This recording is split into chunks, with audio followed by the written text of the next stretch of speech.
Welcome to Why They Play the Game, a show created to discuss the NBA on and off the court. I'm just one of your co-hosts, Michael Eric Owens. And I'm Ken Hayes. What's going on, my brother? I'm like, too much snow, man. You can come back to Wisconsin to shovel some of this No, snow. no, no. I saw the clips.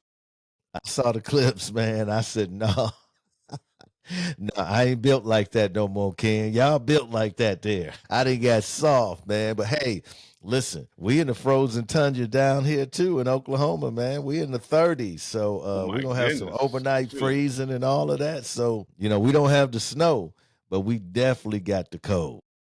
Man, in Oklahoma, 30 degrees. Oh my. Yes, sir. Yep. Oof. Yep. Put on your long johns. Yeah, man. I got plenty pair of them.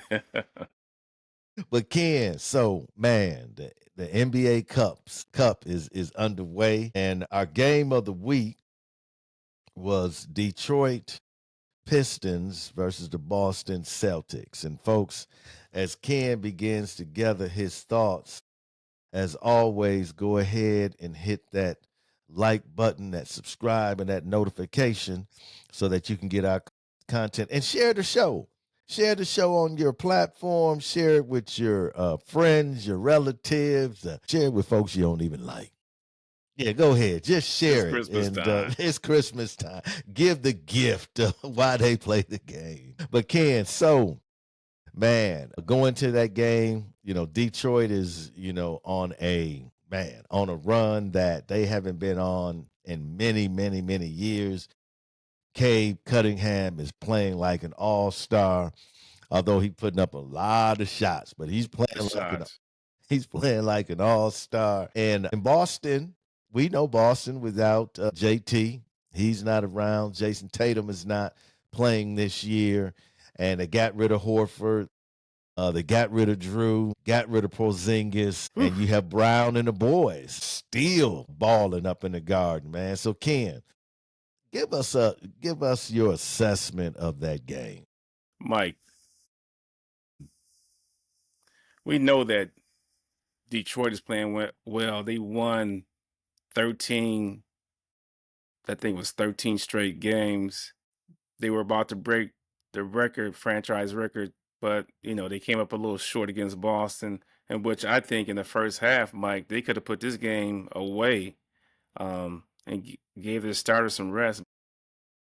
You got to, I have to give it to Jalen Brown.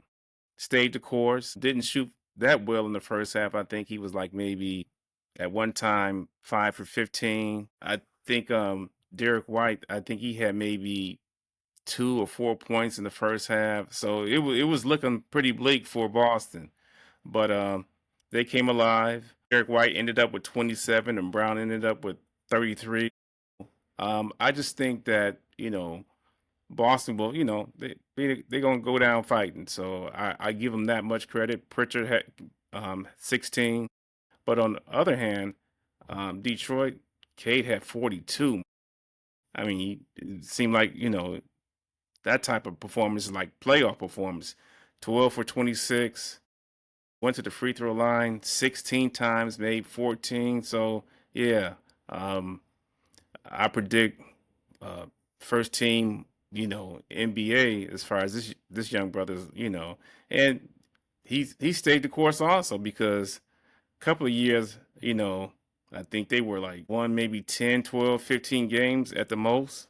So, that losing, it takes a toll on you. So, but they turned around, made some trades, and I think they look, I'll say this, Mike, if they don't, they have to get out of the first round of the playoffs. And I'm putting them in the playoffs already. The season ain't even halfway done, but they have to get out of that first round. But anyway, the thing that I'll say concern me as far as I'm getting away from the game is Ivy. I know he's coming back from injury, but that's a lot of potential talent that's on the bench. So if they can, if he can get healthy and, I'll say get his touch back, they'll be a much better team than what they are right now. So they got a mixture of veterans and, young players. But as far as the game is concerned, like I said, Detroit, they could have put this game away first half, but Jalen Brown just went to work, Mike. Like I said, 33. Second half, he was just unstoppable.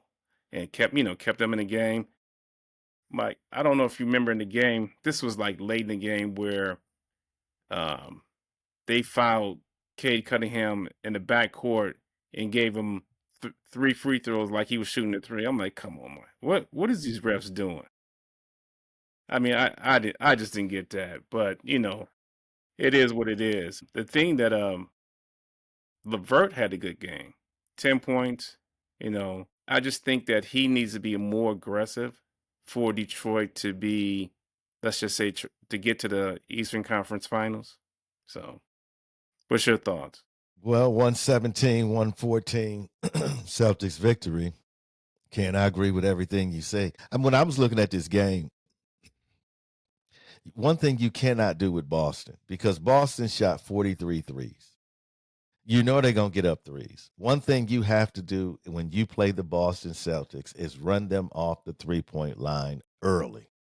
Boston got comfortable in that first quarter shooting threes and hitting them. And them being at home, every three is magnified. They hit 20. 20, right. If anyone hits threes on you, you're going to have a difficult time winning that game. It's just as simple as that. I don't care how close the game is, because it always tells you that they're in the game. They're right there. If you're hitting twos and they're hitting threes, Detroit hit 11 threes. Okay. 11 Boston hit, 36. Boston hit 20. That's the difference in the game.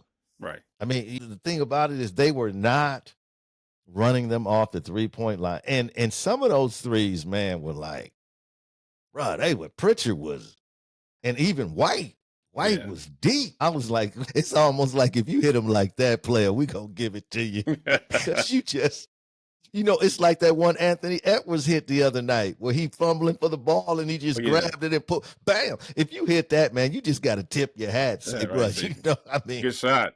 Ain't no defense for that. If you 40 feet out and you throwing it up, man, ain't no defense for that, man. And they got hot and they stayed consistent throughout the entire game with the three. Can when you look at them, they shot 46, almost 47% from the three.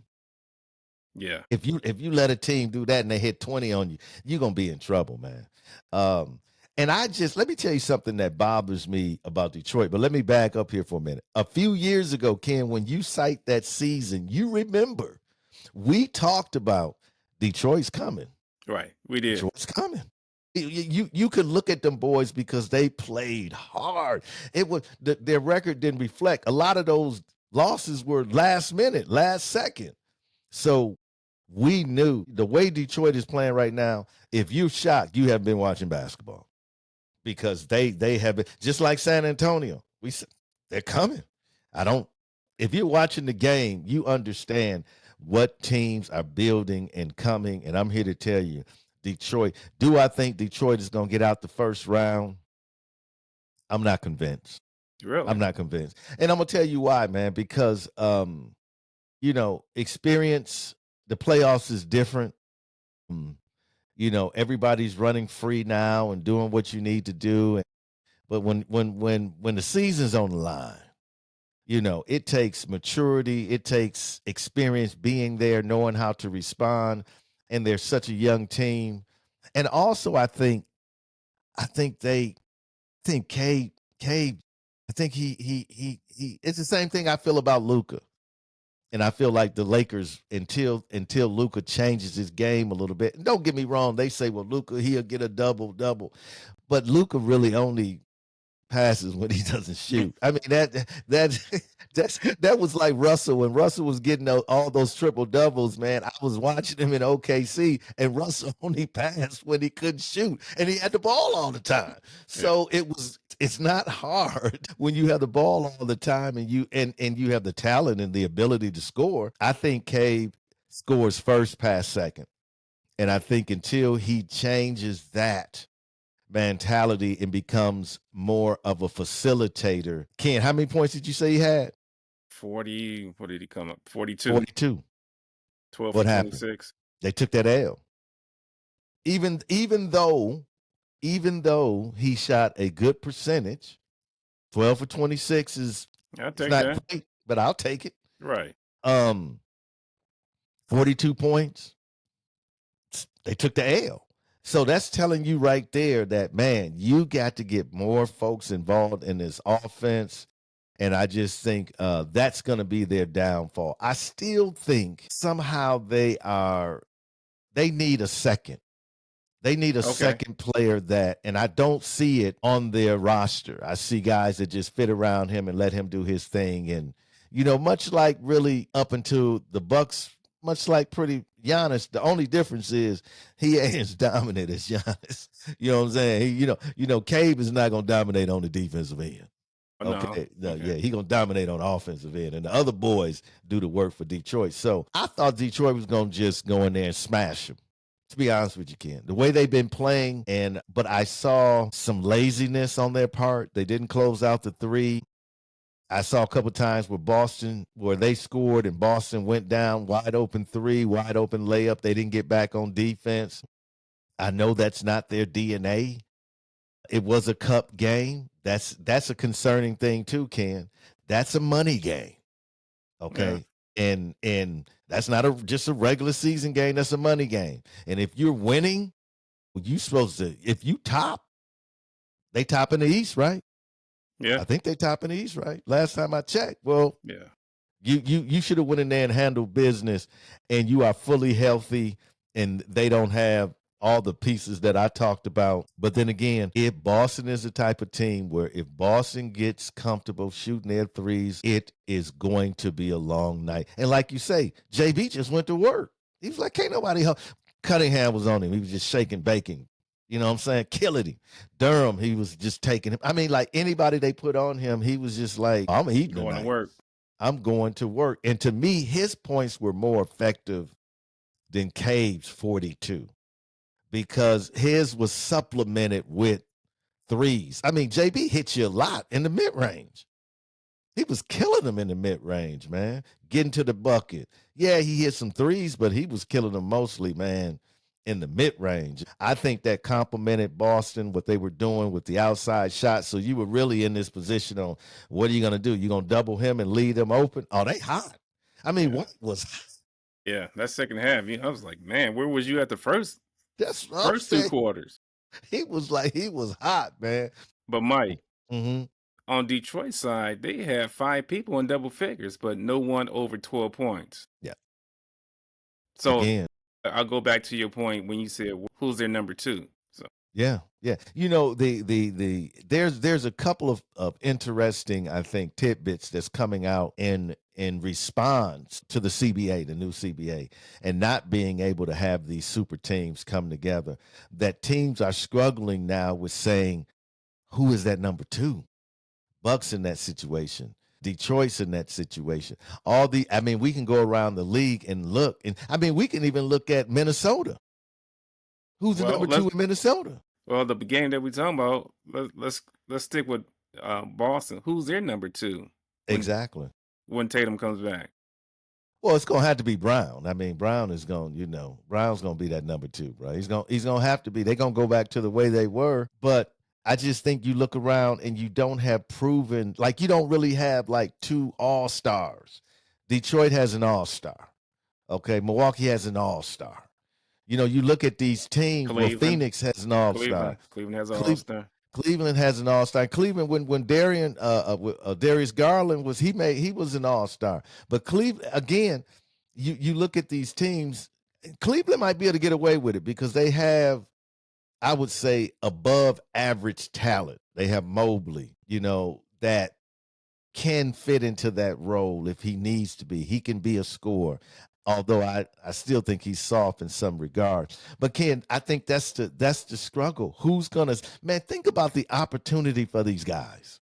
Think about it. You on a team that you just got one superstar and that slot for number 2 is wide open. Think about that. Who's going to jump into that slot and say, hey, I'm that dude. I'm that 20-point dude. I'm that, 5 assists.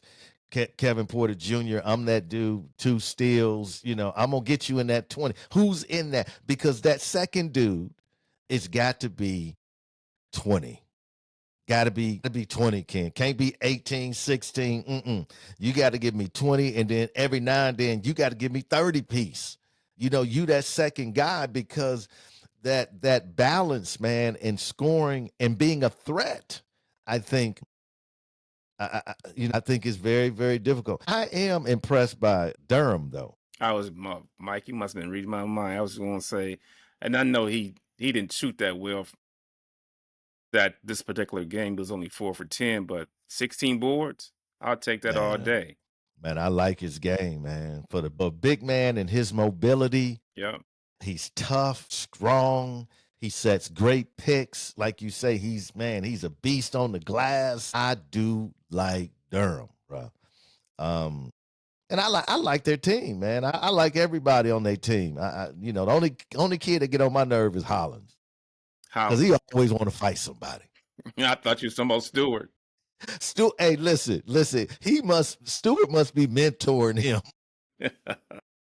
You know, you know, Stewart, man. These dudes like that, man. They just want to mix it up, man. They get off on that, man. They get off on trying to poke you, trying to get into you. Them dudes. If you probably sit around and talk to them dudes, man, they're probably the coolest dudes on the planet, man. They don't, the Dylan Brooks of the world, man. They're probably the coolest dudes on the planet, man. They like to do that. That's That's how what they they are. do. Yeah. That's what they do, man. They gonna get up in you, try to mess with you, try to punk you, and you just have to stand up and say, "Hey, man, this ain't gonna happen today, player. I'm about to bust show you know what." Let that game talk. But Ken, great game, man. Exciting game. I think the Cup games have been really, really good. I guess one of my early seasons disappointment, man, is just the massive injuries that Wow. have plagued teams across the league, and we haven't, we just haven't seen a whole lot of full rosters, and a team that we're going to be talking about is missing one of their well, they're missing their number two, in my opinion, but they're still doing what they need to be doing. And y'all know who I'm talking about. So we're gonna transition. But Ken, any closing words on the game of the week? Mike, I'll say two things. First, with Boston, I think Hauser, he has to come up a little bit more, I'll say consistent. I'll use that word because right now, in my opinion, this is his kind of time to either be that in the starting lineup or that sixth man. But he hasn't shown that he can hit that three on a consistent basis. Defensive wise, he a total liability as far as that's concerned. But he do some things that don't come up in the box scores. I'll put it that way. I think with Detroit, I think defensive wise, I'll say they do a pretty good job. I think you will see. I'm just thinking they're gonna make a trade or pick up somebody at the trade deadline. I think it's going to be a more of a You think so? veteran. That would definitely help them, brother. We want to transition to the Oklahoma City Thunder. How good is the Oklahoma City Thunder, Ken? 19-1, man. Yeah. Well, Mike, you know how teams they won the championship. They come out struggling sometimes, but this team has come out lightning fast. 19-1. Last year they won 68 games. They on pace to win 72 games right about now. I think they say 74 is actually Okay. All is right. what they're on Yeah. pace to win. SGA right now it's between him and Joker as far as MVP is concerned right now. Come on, Ken. Oh, Ken. No, Ken. Yeah, man. Joke. Well, we'll get in that later, but I mean, Yeah. scoring, We definitely gonna have to get into that one. playmaking, leadership. I mean, SGA is just. I mean, he playing out of his mind. And the thing about it, Jalen Williams just came back the other day. So those first 20 games, that was without him. I think OKC is just deep as far as their bench is concerned. There's, like I said this before, there's probably about two or three guys on the bench right now that probably could start on some teams at this moment. I'll say the thing that worries me is the two big men. Chet and Hardenstein. Yeah, especially Chad. I just don't, Mike. I always look for consistency as far as the play. I just don't see it with him, Mike. I mean, what he's been in the league, what, 3, 4 years? Yeah, he had to miss the first year, you Right. remember, And with the and that injury. and I just think that he don't want to bang, in which most big men don't want to do that. I get it. He want to shoot the three. There's a lot of times he's out of position on the defensive end, and it's just, to me, you used the word soft earlier. Mhm, Chet is soft to me. I mhm. just think he needs to have a more aggressive mindset, as far as they don't need him to score, really. He really rebounding, passing, block shots. That's what they need him for, really. I mean, you scored, okay, that's good, but your main focus should be blocking shots and playing defense and getting That ain't down his low. game. Right. I know, right. He Yeah, don't that want ain't. to do right. No. I mean, Chet to me, I mean, I'm not comparing him to KD, but his game is more of a perimeter pull up on you, drive every now and then. Right.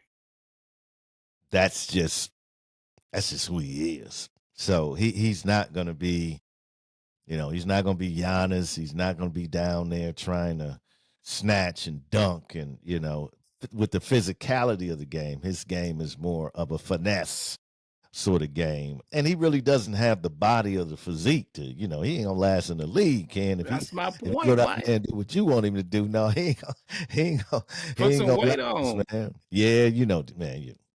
Let me say this about the OKC Thunder. The OKC Thunder are the best team in the league because they play defense. They're the number one defensive team in the league. They're the number three offense in the league. They play defense for 48 minutes. They pick you up, they hound you, they're in the passing lanes. They do a good job on the glass with Hartenstein and the other Williams that comes in. They have shooters around. And there are games where OKC shoots terrible from the three. But why are they winning? Defense. Defense. Yeah. They're holding teams under 100 points. And they have the most double-digit wins in the league. Why? Defense. If you look at the talent, yes, they have talent on the Thunder. The Thunder is not more talented than any other top-tier team. The difference is they hustle, they play ball, they out there working hard, and they share the ball. They share the ball. Although SGA can lead the league, they still are our third best offense in the league. And they're 19-1. There's a reason why they're 19-1, folks. It's not because they lucking up and winning. They have a formula there that says if you're going to beat us, you're gonna have to do it in the last few seconds because you definitely ain't gonna blow us out. If you got us up by 20, we're gonna switch the switch and just lock you down and come back. Listen, they are a problem. But you know who has the answer? Who was that? And I'm for my boys now. Don't get me wrong. But man, Denver has, I mean, Ken, when you talk about the big man and you talk about the front court in Denver, it's gonna be hard for them to for in a 7-game series. I think it's going to be very difficult for OKC to. I just think the size, the game slows down. SGA likes to operate in the mid range. I think that's going to be great. I think the Thunder can beat them, but they're going to have to hit the three with a high clip Okay. because they're not going to be able to have a poor shooting a game from the three and beat Denver because Denver's going to mainly beat you up with they're gonna hit their threes, but they're gonna attack the rim. And I don't know if OKC can be consistent enough from the three to win. Can they beat them? Yes, they can. If they're average from the three, I think they can beat Denver. But they do have these lulls in the game where they will give you an opportunity. To get I back in the mean, they game. give they get you an opportunity. But man, their decision making when it comes down to the end of the game is excellent. They make plays. So it's the reason they're 19-1. And while you sleeping on them, Mike, I don't think anybody's sleeping on OKC right about now. No, No. Hey, they the team that's slapping fear in you. Because when you win a championship, like you said, Ken, you win a championship, and people don't realize they did have a little celebratory layover because their first couple of games went in overtime. But what they do, they showed you why they the champs, bro. Man, take this L and get up out of here. You coming to OKC, you about to get this L, baby. That's what that mean. That mean loss. Go ahead and write it on the board. Matter of fact, don't even play. Stop. Don't even play. Don't even play. Then why you coming to OKC for, kid, to get that loss? Oh, yeah, come help the economy, baby. Go ahead and pay for the hotel room. Go out and get something to eat. Help the economy down here because you about to take that L. I think, Mike, I'll say this, and this goes for all teams. I think that, you know, injuries, health wise, if they can stay healthy, I think That's the key. they will win the Western Conference. That's just, they just have the best team. They got a lot of players who are under 25. So, they have youth on their sides. I just think I'll say this though, the thing that you have to do with OKC is you have to be physical with them. You got to make it out of a dogfight, to win, let's just say win a series or win a game or whatever, however you want to put it. So I just think that right now, hands down, they look like they're gonna repeat. Well, not repeat out of the Western Conference, but as far as championship, it's probably a good bet, that they're gonna repeat as champions too. Not to give it right to them right now. We're not even at the halfway point, but Yeah, way things are yeah, looking. yeah. I mean, it's a long season, man. Yeah. And teams, you hope you're playing like this come June is what you hope. That's what you want to be gelling at when you go into the playoffs. Last year, they had a franchise record of 68 wins.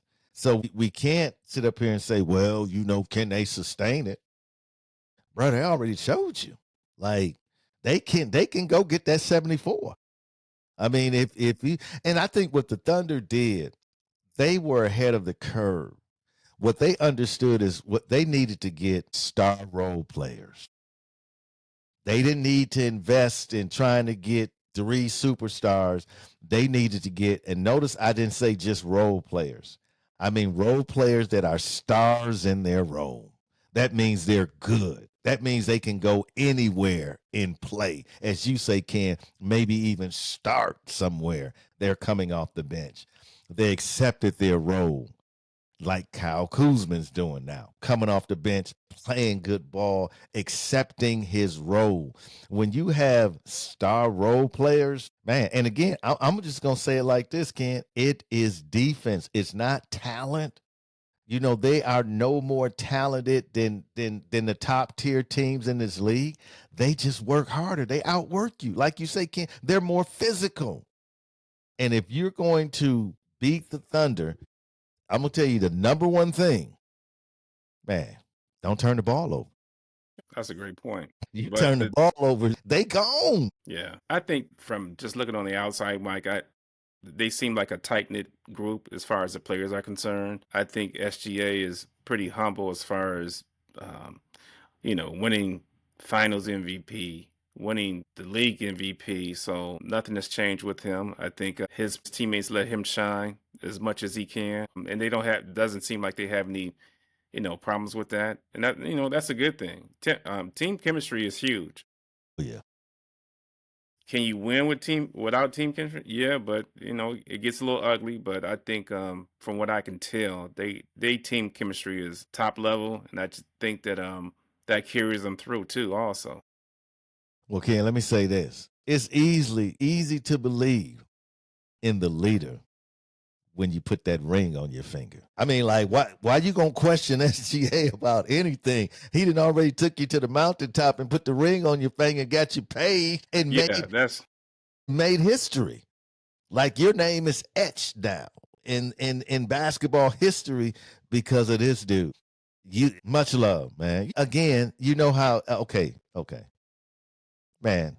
the red carpet is rolled out everywhere these folks go down here, man. One thing I'll say about Oklahoma City fans, man, much respect, big love.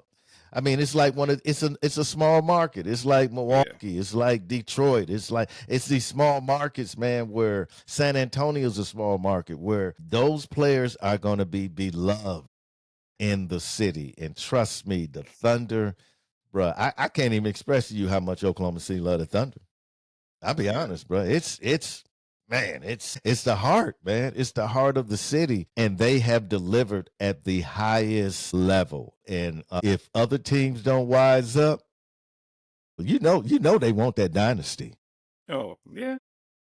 They want it, man. You see what I'm saying? He want to be in those conversations. SGA want to be in those conversations. While y'all talking about Giannis, while y'all talking about Jokic, while y'all talking about all these other goats, this, that, and the other thing, and he's saying, "Well, hold up, What I'm about having me? seasons like the GOAT, right? He having numbers like the GOAT. He's 6'6" too. Man, come on. Yes, he is one of the top 3 players in the league.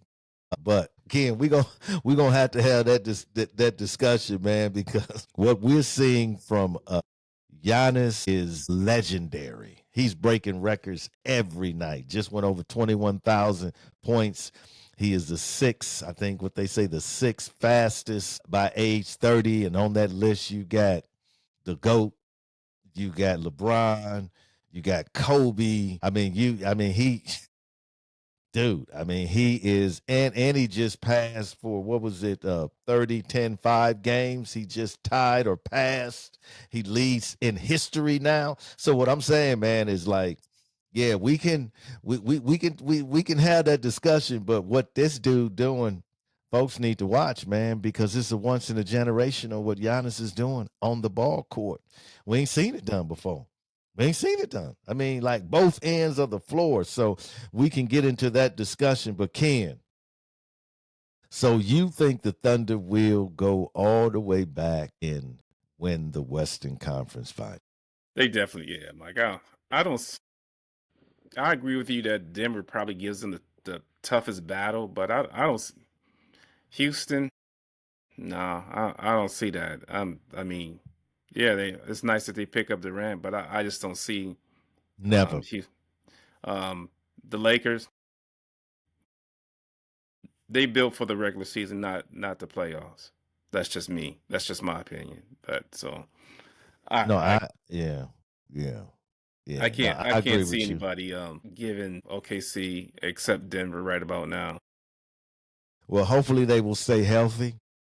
Yeah, That I hope. will be the key to their success because they have never been in a situation where they've had to go any long expended time without their superstar.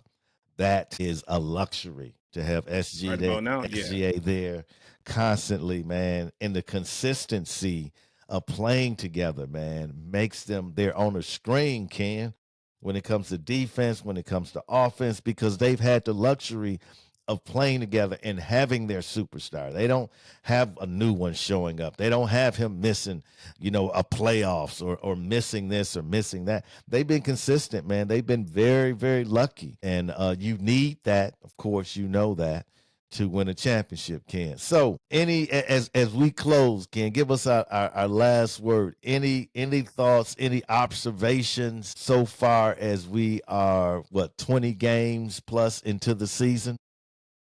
You know, we talking about OKC. They'll probably be in the finals for the cup again. They were, beaten by Milwaukee last year. So they after he won the cup, it's the door is wide open for the finals. So, good team. We just keep watching them and hopefully they stay healthy and everybody else gets healthy also. All right, folks, you heard it from Ken. The world of sports unites us. Let us take this unity in our everyday life. This is why they play the game.